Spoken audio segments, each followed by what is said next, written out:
12월 22일 새벽 4시 우타파오에서 출격한 B-52D 공습부대가 하노이로 접근합니다.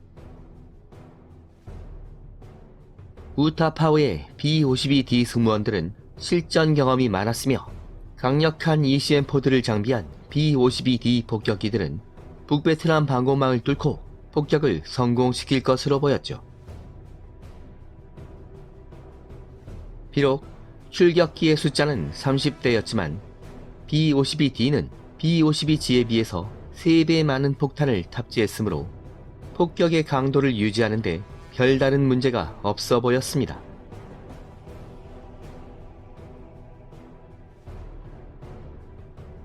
한편 라인베커 3일째 방공전에서 B-52D를 6대나 격추시키며 엄청난 성과를 올렸던 북베트남 방공군의 상황 역시 어려운 편이었습니다.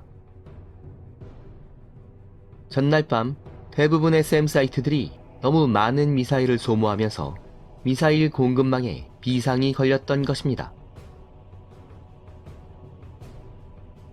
필사적인 미사일 수송 작업이 진행되었지만 B-52 폭격기들의 1파 공습이 예상되던 21일 저녁 8시에는 샘 사이트들의 미사일 재장전 진행률이 40% 정도였는데 만약 이 시점에 미군 폭격기들이 들이닥쳤다면 제대로 대응하지 못했을 가능성이 높았습니다.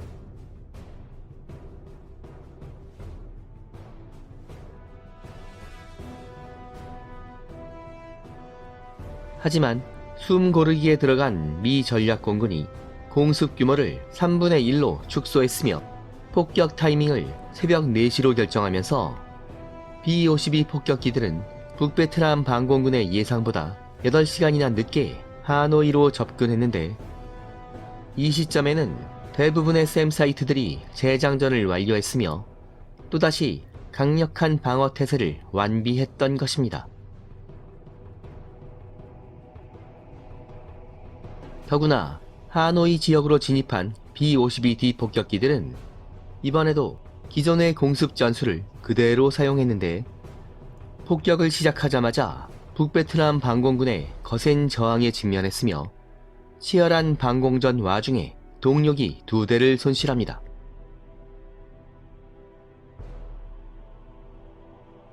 라인베커의 네 번째 날에도 폭격기 손실률은 6%를 넘었으며 B-52D를 투입하면 문제가 없을 것으로 판단했던 미 전략공군의 예상은 완전히 빗나가 버렸으며 전략공군의 폭격 전술 자체가 문제점 투성이라는 것이 현실로 드러난 셈이었습니다. 라인베커2의 첫 4일 동안 무려 11대의 B-52 폭격기들이 격추돼 버린 것은 도저히 받아들일 수 없는 성적표였으며 미 전략공군은 하노이의 방공망을 지나치게 과소평가했다는 것을 인정해야 했습니다.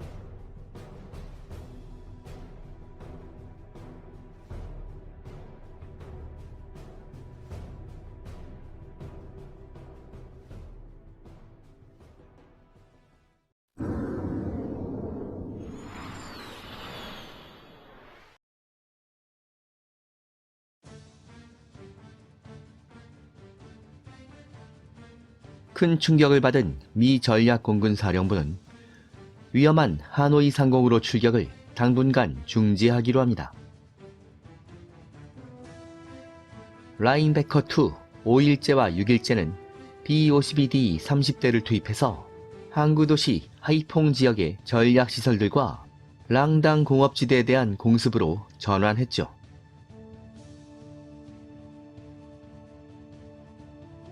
이 무렵 북베트남 방공군은 하노이 근교에 샘 방공망을 집중 배치하고 있었으므로 하이퐁과 랑당 지역의 방공망은 허술한 편이었습니다. 하이퐁과 랑당 지역은 하노이에 집중 배치된 샘 사이트의 최대 사정거리 밖에 위치했으므로 B-52 폭격기들은 별다른 피해 없이 공습을 성공시킬 수 있었죠. 이틀 동안의 목표 변경은 몇 가지 좋은 결과를 초래했는데 북베트남 방공군 샘 사이트 지휘관들이 사정거리 한계점에 아슬아슬하게 걸쳐있는 B-52 폭격기들을 향해서 상당수의 지대공 미사일을 발사하게 만들어 제법 많은 셈을 소모시켰다는 점과 이 기간을 이용해서 실전에서 드러난 공습 전술의 문제점을 보완했다는 점이었죠.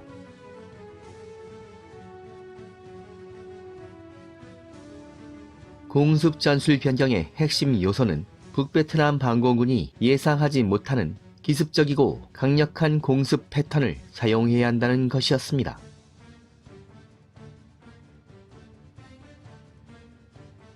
B-52 편대가 동일한 목표를 향해 연달아 돌입하는 제파 폭격 전술은 금지되었으며 B-52 폭격기들은 10개 편대가 밀집 대형으로 목표를 향해 날아가다가 목표 상공에 근접하면 6개의 소부대로 산계한 후에 여러 방향에서 동시에 돌입하면서 폭격을 가하고 각자 다른 방향으로 신속하게 이탈하기로 했죠.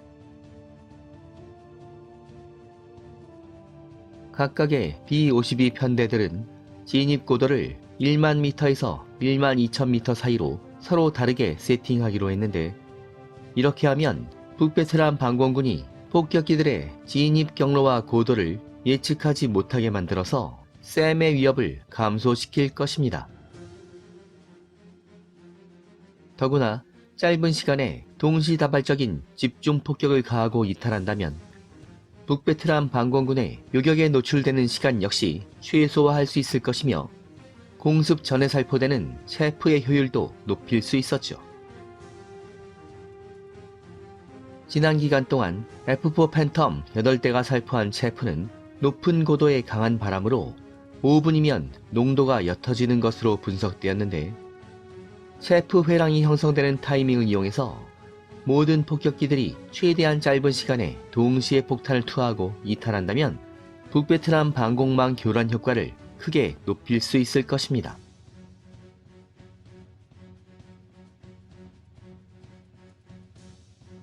B-52 승무원들은 선두 편대가 목표 상공에 진입할 때까지는 북베트남의 셈이 목격되지 않았지만, 목표 상공에 도달한 후에 폭탄창을 여는 순간부터 셈이 집중 발사되었다는 보고서를 제출했었죠.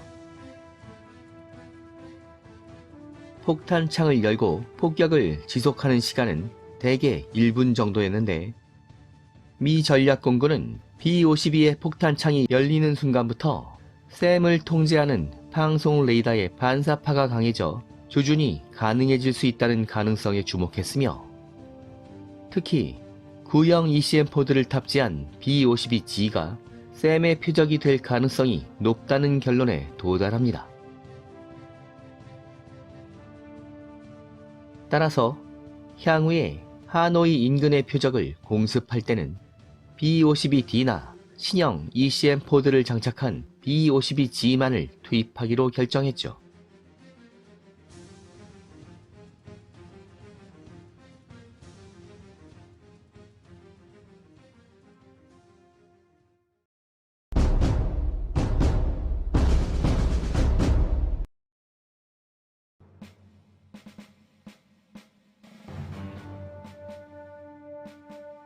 전술 변경의 마지막 단계는 B-52 승무원들이 가장 큰 문제점으로 지적하고 있었던 폭격 후 이탈 방식에 대한 수정 작업이었습니다. 미 전략공군은 B-52 폭격기들이 폭탄을 모두 투하하면 30초 안에 급격한 선회를 실시하면서 표적 상공을 이탈하는 고전적인 전술을 사용하고 있었는데, 이른바 포스트 타겟 턴으로 불리고 있었죠.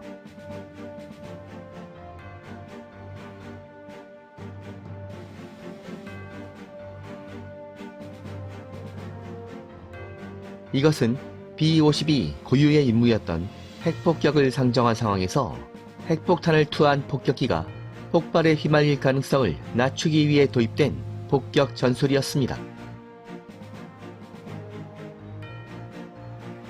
하지만 포스트 타겟 턴을 시도하는 과정에서 B-52는 기체를 우측으로 60도나 기울이며 120도의 방향 전환을 시도하는 급격한 선회가 필요했는데, 이렇게 되면 기체의 아래쪽으로 방사되는 ECM 전파가 비스듬하게 방사되면서 샘 사이트의 방송 레이더 교란 효과가 급격히 감소되는 단점이 있었습니다. 포스트 타겟 턴에 소요되는 시간은 50초 정도였지만 북베트남 샘 요원들이 미사일 조준을 시도하기에 충분한 시간이었죠. 지난 기간 손실된 11대의 B-52 폭격기 중에서 무려 8대가 포스트 타겟 턴 과정에서 격추된 것으로 나타나자 미 전략공군은 향후의 공습작전에서 포스트 타겟 턴을 금지하기로 합니다. 전략공군 사령부는 폭격을 마친 폭격기들이 샘 사이트의 위험 지역을 벗어날 때까지는 ECM 전파를 수직으로 방사하면서 그대로 직진하거나 완만한 선회로 이탈하라는 새로운 지침을 하달했죠.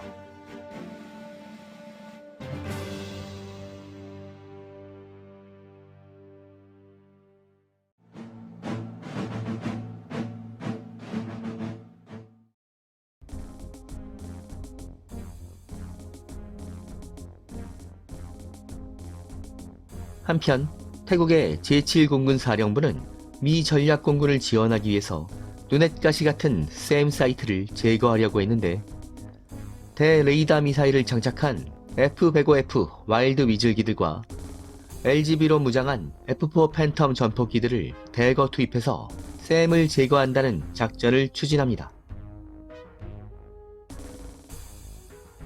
하지만 이 무렵 북베트남과 라오스 지역의 기상 악화로 인해서 시계가 불량해지고 공중급유 또한 불가능해지면서 전천후 능력이 부족하고 항속거리가 짧았던 기존 전술기들로는 주간작전의 수행이 어려워집니다.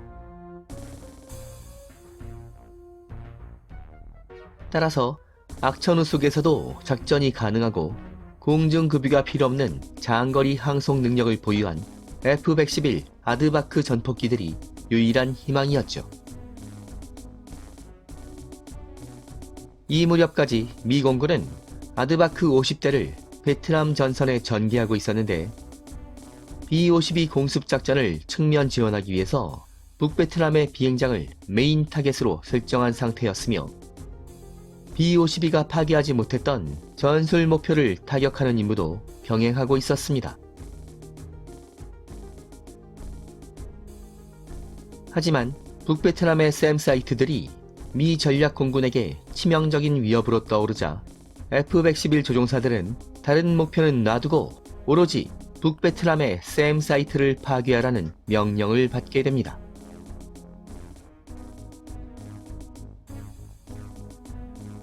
이때부터 어두운 밤하늘을 초저공으로 침투하며 하노이 주위의 샘 사이트를 노리는 아드바크 전폭기들은 북베트남 방공군에게는 대응 방법이 없는 골칫거리가 되었으며 B-52 승무원들에게는 든든한 조력자가 되었죠.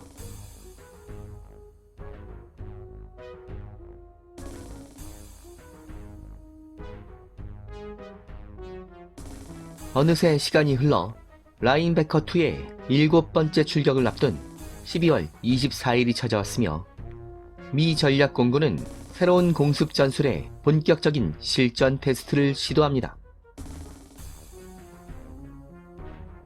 우타파오와 괌에서 출격한 B-52 30대가 공습에 투입되었으며 공습 목표는 하노이 북서쪽에 위치한 타이 응웬 지역의 철도 조차장을 비롯한 주요 전략시설들이었죠.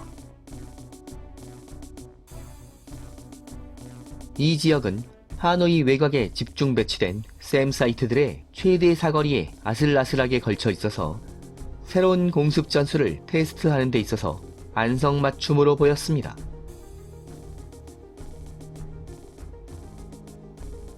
미 전략공군의 새로운 공습 전술은 어떤 결과로 나타나게 될까요?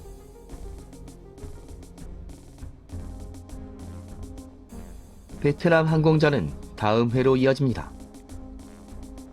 여기는 항공 밀떡들의 쉼터, 불타는 하늘입니다.